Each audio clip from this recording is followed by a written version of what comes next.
and it reads as follows.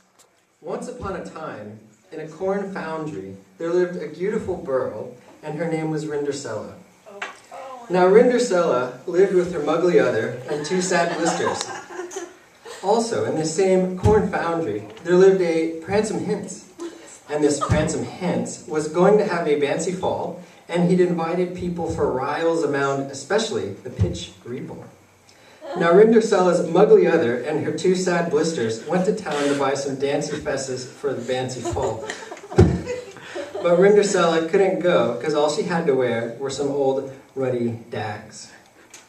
Finally, the night of the fancy fall arrived, and Rindercella couldn't go, so she just cranked down and tried.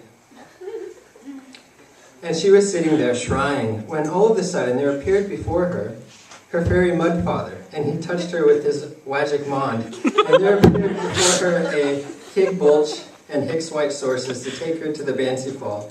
And he said, "Rindercella, be sure and be home before midnight, or I'll turn you into a tumpkin." When Rindercella arrived at the fancy fall, the Pransome Hints met her at the door because he'd been watching behind a wooden window.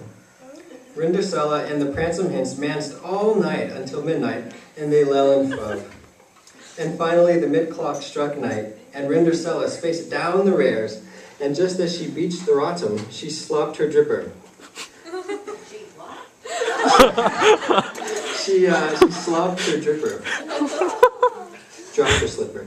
The next day, this Pransome Hints went all over this corn foundry looking for the beautiful girl who had slopped her dripper. They finally came to Rindercella's house, and he tried it on the muggly other, and it fitn't it. Then he tried it on the two sisty ugglers, and it fitn't it. And then he tried it on Rindercella, and it fit it. It was exactly the sight rise. And so they were married and lived heavenly after happily.